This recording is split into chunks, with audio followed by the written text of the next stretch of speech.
సాయిరామ్ సమర్థ సద్గురు సాయినాథ్ మహారాజ్ కి జై. హాయ్ ఫ్రెండ్స్, అందరికీ నమస్తే అండి. Welcome to back Saibaba Andaravadi channel ఆదరిస్తున్న ప్రతి ఒక్కరికి పేరు పేరున నా ధన్యవాదాలండి.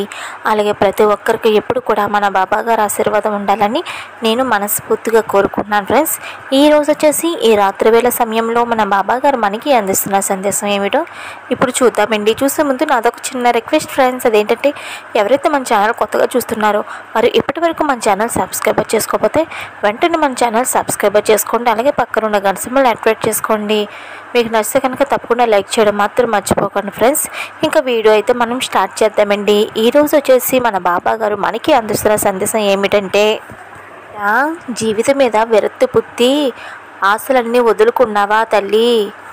ప్రతిరోజు ప్రతి నిమిషం కూడా నా నామస్వరం జపిస్తూనే నువ్వు కంటతడి పెడుతూ ఉంటే నా మనసు చాలా బాధ కలుగుతుంది తల్లి.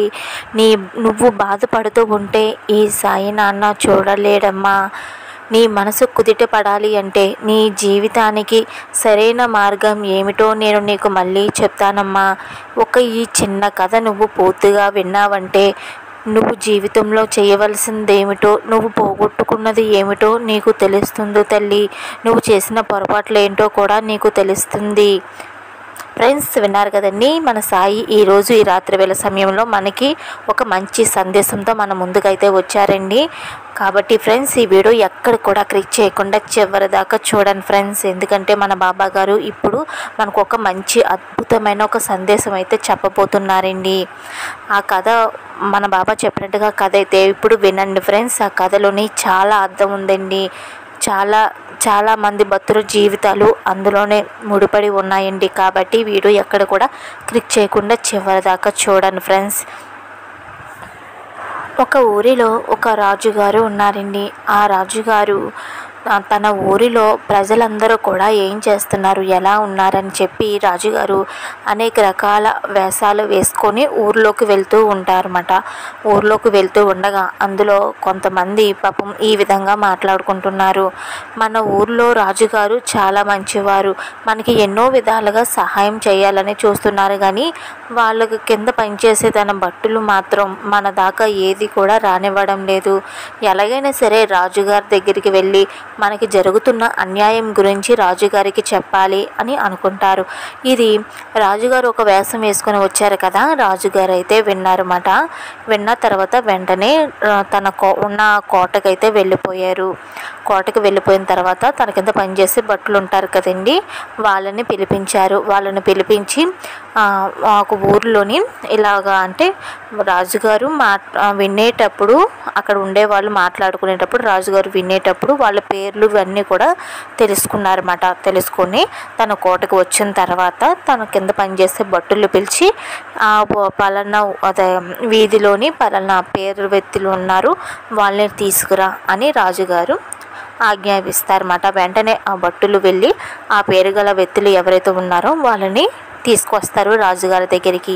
అప్పుడు రాజుగారు ఈ విధంగా అంటారు, మీకు అన్యాయం జరుగుతున్నట్టుగా నాకు తెలిసింది. మీరు ఇందులో ఉన్న వాళ్ళు ఎవరు మీకు అన్యాయం చేస్తున్నారో ఎదురుగా ఉన్నారు కదా, వాళ్ళు ఎదురుగుంటే చూసి చెప్పండి అని అంటారు. వాళ్ళు అక్కడ ఊర్లో ఉన్న వాళ్ళు ప్రజలు వచ్చారు కదండి, వాళ్ళు ఎవరి వైపు అని రాజుగారు భటులు ఉంటారు కదా, వాళ్ళందరి వైపు చూస్తూ ఈ విధంగా అనుకుంటారు. ఆ భటుల్లో కొంతమంది ఇంకా వీళ్ళేనండి, మా దాకా ఏది కూడా రానివ్వడం లేదు, మీరంతా మాకు మంచి చేస్తారని మాకు తెలుసు రాజుగారు, కానీ వీళ్ళు మట్టుగా మా దాకా ఏమీ రానివ్వడం లేదు. మేము ఎన్నోసార్లు మీ దగ్గరికి రావాలి కలవాలని అనుకున్నాము, కానీ వీళ్ళే మమ్మల్ని రానివ్వలేదు అని చెప్తారు.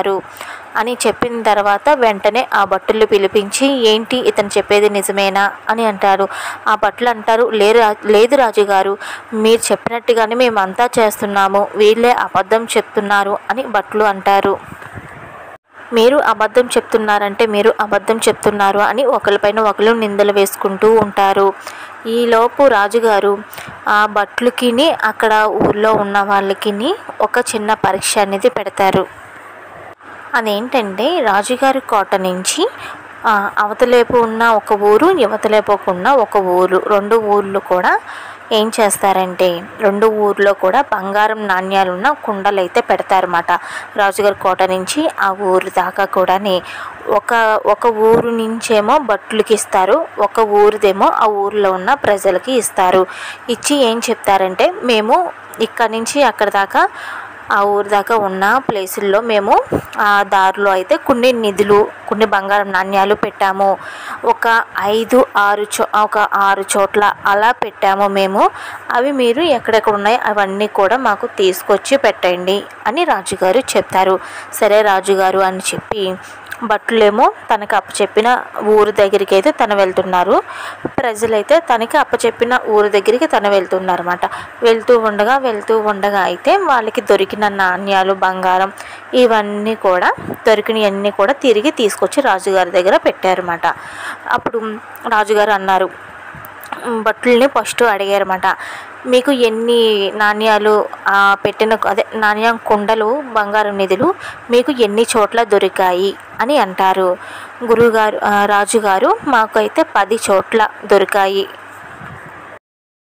ఆ తర్వాత రాజుగారు ఆ ప్రజల్ని అడుగుతారన్నమాట, వాళ్ళ ముగ్గురిని, మీరు వెళ్ళిన దారిలో మీకు ఎన్ని బంగారు నాణ్యాలు, కుండలు దొరికాయి మీకు అని అడుగుతారు. అంటే అప్పుడు వాళ్ళు చెప్తారు, మాకైతే 8 కుండలు దొరికాయి రాజుగారు అని చెప్తారు. అవునా, 8 దొరికాయా? 7 కదా మేము పెట్టింది, 8 ఎలా దొరికాయి అని అంటారు. అప్పుడు వెంటనే వాళ్ళు అంటారు, లేదు రాజుగారు, మర్చిపోయాము, వేడేనండి, 8 అనుకుని ఒకటి మర్చిపోయి ఎక్స్ట్రా చెప్పేశాము రాజుగారు, మేము పెట్టింది 7 మీరు పెట్టింది 7 మేము తెచ్చింది కూడా 7 అని చెప్తారు. అప్పుడు రాజుగారు అంటారు, అందరు అక్కడ ఉన్న ప్రజల్ని, బంటుల్ని అందరినీ కూడా పిలిపించి ఈ విధంగా అంటారు, ఇక్కడ మన ఊర్లో అన్యాయం ఎలా జరుగుతుంది అన్నది నాకు తెలిసింది అని అంటారు. అప్పుడు అక్కడ ఉన్న కొంతమంది అంటారు, రాజుగారు ఎవరు తప్పు చేసిన వాళ్ళు ఎవరు అని అంటారు. అంటే మన ఊర్లో ఉన్న ప్రజలు తప్పు చేస్తున్నారు అని అంటారు. ఎలా రాజుగారు అంటే, ప్రజలకి నేను ఒక ఊరినైతే ఇచ్చానుగా, ఆ ఊరిలోని 8 నాణ్యాలు ఉన్న కొండలైతే పెట్టాము. వాళ్ళేమో 7 కుండలే అని చెప్పారు. ఫస్ట్ 8 అన్నారు. నేను వాళ్ళు నిజ రూపం తెలియడం కోసం 7 అని చెప్పాను. వాళ్ళు నిజంగానే నేను మర్చిపోయానేమో అనుకొని 7 అని చెప్పారు. దొంగలు దొరికిపోయారు అని రాజుగారు చెప్తారు. వెంటనే రాజుగారు వాళ్ళని మళ్ళీ పిలిపించి ఈ విధంగా అంటారు, మీరు ఎందుకు మోసం చేస్తున్నారు? భటులు మీకు అన్ని విధాలుగా నేను చెప్పిన విధంగా అన్నీ మీకు ఇస్తున్నారు, అయినా సరే మీరు ఎందుకు అబద్ధం చెప్తున్నారు? నిజం చెప్పండి, లేదంటే కనుక మీకు జైలు శిక్ష అనేది పడుతుంది, జీవితకాలం ఖైదీల కింద ఉండాల్సి వస్తుంది అని రాజుగారు ఇలా కోపంగా మాట్లాడేటప్పటికీ అక్కడున్న ప్రజలు భయపడి వెంటనే, రాజుగారు మీరు అనేక వేషాలు వేసుకొని వస్తున్నారు అని అది మాకు తెలిసింది, మేము మాట్లాడుకునేటప్పుడు మీరు అక్కడే ఉన్నారని మాకు తెలిసింది, మేము ఎలా మాట్లాడుకున్నట్టుగా మీరు వింటే కనుక మాకు మీరు ఇచ్చినవి ఏది కూడా అందలేదని చెప్పి మీరు ఇంకొన్ని మాకు నాణ్యాలు ఇస్తారేమో అని ఆశపడి మేము అబద్ధం చెప్పాము. అలాగే మీరు పరీక్ష పెట్టిన దాంట్లో కూడా మేము తప్పు చేశాము, మమ్మల్ని క్షమించండి రాజుగారు అని ఈ విధంగా చెప్తాడు. వెంటనే రాజుగారు వాళ్ళు చేసిన తప్పుకి వాళ్ళకి శిక్ష అనేది వేశారు. ఫ్రెండ్స్, విన్నారు కదండి ఈ కథ. మన సాయి ఈరోజు ఈ కథ రూపంలో మనకి అందించిన సందేశం ఏమిటో మీకు ఏ పాటికి అర్థమై ఉంటుంది కదండి. ఒకవేళ అర్థం కాని వాళ్ళకి ఏంటన్నది ఇప్పుడు నేను చెప్తున్నాను. ఆశకి హద్దు అనేది ఉండాలి. మనం అంత బాగానే ఉంది, మన జీవితం అంతా బాగానే ఉంది అని అనుకునే సమయంలో ఇంకా ఎక్కువగా ఆశపడితే దేని నుంచైనా వస్తుంది కదా అని చెప్పి అబద్ధాలు చెప్పకూడదు, దురాశ పడకూడదు. ఉన్నది సరిపోదు, ఇంకా కావాలి అనుకునే ఆలోచనలు ఏవైతే ఉన్నాయో అవి వదులుకోవాలి అని మన సాయి అయితే మనకి సందేశం అయితే ఇస్తున్నారండి. ఉన్నదాంతో సరిపెట్టుకోవాలి కానీ ఉన్నదాంతోనే ఇంకా 10 రెట్లు రావాలి అని ఆశపడితే ఉన్నది కూడా పోతుంది అని మన సాయి అయితే సందేశం ఇస్తున్నారండి. ఈ వీడియో మీకు నచ్చిందని అనుకుంటున్నాను ఫ్రెండ్స్. నచ్చితే కనుక తప్పకుండా లైక్ చేయండి, కామెంట్ చేయండి, మీ ఫ్రెండ్స్కి మీ బంధువులందరికీ కూడా షేర్ చేయండి. మళ్ళీ వీడియోలో మన సాయి సందేశంతో కలుసుకుందాం. ఓం సాయిరామ్.